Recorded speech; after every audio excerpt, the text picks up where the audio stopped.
दोस्तों, आज हम इस वीडियो में डिस्कस करने वाले एक शॉर्ट इंस्पिरेशनल स्टोरी को, द विलेज बाय द सी। ये स्टोरी फैमिली मेंबर्स पर बेस्ड है, तो मेन कैरेक्टर भी फैमिली के मेंबर ही हैं। इसमें पेरेंट्स हैं और उनके 4 बच्चे। फर्स्ट है लीला 13 ईयर्स ओल्ड, सेकंड हरी 12 ईयर्स ओल्ड और एक बेला और कमल। वैसे तो कैरेक्टर और भी हैं, पर मेन ये इनकी फैमिली पर ही बेस्ड है, तो उनके बारे में डिस्कस करते हैं। So let's begin. The Village by the Sea is a young adult novel written by Indian writer Anita Desai. इस बुक को फर्स्ट टाइम 1982 में लंदन में पब्लिश किया गया और फिर उसके बाद 1984 में अमेरिका में पब्लिश किया गया। ये स्टोरी मेनली 2 ब्रदर्स और सिस्टर की स्टोरी है, 2 ब्रदर एंड सिस्टर की स्टोरी है। और क्योंकि वो दोनों अपने गरीब जीवन को बेटर बनाने का ट्राई करते हैं, और इस नॉवल ने 1983 में गार्जियन चिल्ड्रंस फिक्शन, जो कि एक ब्रिटिश बुक अवार्ड है, उसको वो भी प्राइज जीता है।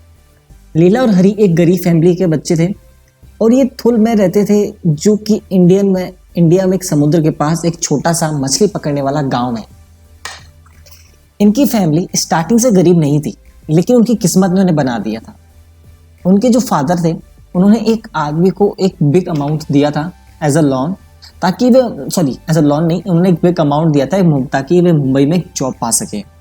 और वो आदमी फ्रॉड निकला और उनके पैसे लेकर भाग गया। और फिर इस एक्सीडेंट के बाद उसके फादर ने डिप्रेशन में आके पीना शुरू कर दिया, ड्रिंक करना स्टार्ट कर दिया, और शराब के लिए वो अपने पड़ोसी से पैसे उधार लेते थे। और बच्चों की माँ मोस्टली बीमार रहती थी, तो उसकी कंडीशन बहुत ही ज़्यादा ख़राब थी और बेड रेस्ट पे रहती थी।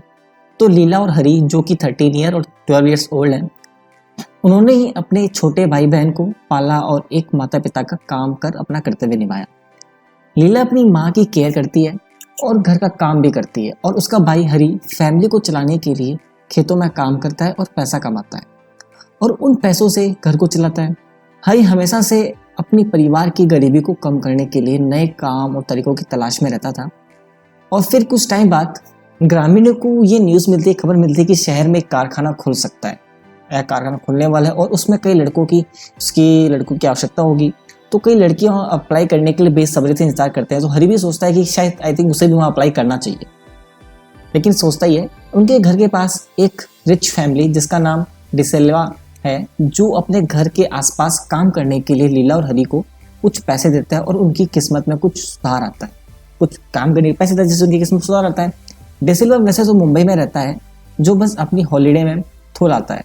और लीला और हरी की फैमिली की सिचुएशन सुनने के बाद हरी को मुंबई में एक कार वॉश करने की जॉब दिला सकता है, और उसने ये ऑफर हरी के सामने रखा, और हरी काम के लिए मुंबई जाने के बारे में सोचता है। और हरी के घर जो डॉग है पिंटो नाम का, उसे पड़ोसियों द्वारा जहर दे दिया गया था, क्योंकि पड़ोसी उनसे बदला लेना चाहते थे, क्योंकि हरी के पिता पड़ोसी से पैसे उधार लेते थे शराब खरीदने के लिए। और उस गाँव में एक फिशरमैन बिजू नाम का भी है, जो कि इंजन वाली नाव का निर्माण करता है।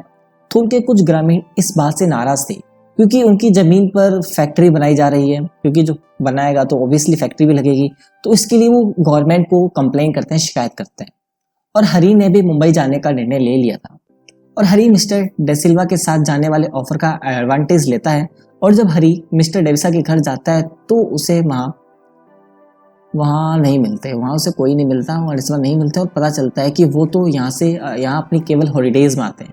जैसे ही वो वहाँ से जाता है, हीरालाल, जो कि मिस्टर डेसिल्वा का सर्वेंट है, वो हरी को एक जग्गू नाम के आदमी से मिलवाता है, जो एक रेस्टोरेंट का ऑनर है, और उसे वहाँ जॉब दिला देता है। और उसे वहाँ एक दिन के काम करने की 1 रुपये मिलते हैं। और हरी अपनी सिस्टर लीला को पोस्ट कार्ड भेज देता है, जो 1 रुपये मिलता है वो उसे पोस्ट कार्ड भेज देता है, ताकि उसके घर का गुजारा चल सके। जो भी वो कमाता था वो अपने घर पे भेज देता था, ताकि उसका घर चल सके। थुल में लीला अपनी बीमार माँ की देखभाल करने के लिए भी स्ट्रगल कर रही है, जिसे अस्पताल में भर्ती कराने की आवश्यकता है। वह डेसिल्वा से हेल्प मांगती है। मिस्टर डेसिल्वा लीला और हरी की मदर को अस्पताल ले जाते हैं, और उसकी बेहतर होने तक उसके इलाज का जो भी अमाउंट होता है वो उसकी पे करने में मदद करते हैं। और हरी जिस रेस्टोरेंट में काम करता है, वहाँ पास ही में एक शॉप के ओनर मिस्टर पनवाला हरी को अपनी हैंडीक्राफ्ट सिखाने का ऑफर करते हैं, और इसके लिए हरी के मालिक जग्गू से अपनी दुकान पर दिन में 1-2 घंटे काम करने की अनुमति लेते हैं। पनवाला की मदद से हरी घड़ियों को बनाने और मरम्मत करने में बहुत ही कुशल हो जाता है, एक्सपर्ट हो जाता है। हालांकि थोड़ी देर बाद हरी को अपने परिवार की याद आने लगती है, और वह थुल में वापस जाने का फैसला करता है। जब वह घर आता है तो वह देखता है कि उसकी माँ की स्थिति अब काफ़ी बेहतर है और उसके पिता भी धीरे धीरे शराब पीना कम करने लगते हैं। और फिर हरी गांव में ही रहकर अपने कुछ जानवरों को पालने का छोटा सा बिजनेस स्टार्ट करता है और गांव में ही अपनी खुद की घड़ी की मरम्मत की दुकान खोलता है, जो उसने पनवाला से सीखा था। उसी के बेस पर एक दुकान खोलने के लिए सीखता है तो उसे खोल लेता है। और उसकी फैमिली की कंडीशन भी अब काफ़ी कुछ बेटर होने लगती है। जब भी उसका काम करता है, उसका बिजनेस भी चलना स्टार्ट हो जाता है थोड़ा सा, और घड़ी की भी मरम्मत भी कर लेता है, तो उससे उसकी फैमिली की कंडीशन है वो भी काफ़ी बेटर होने लगती है।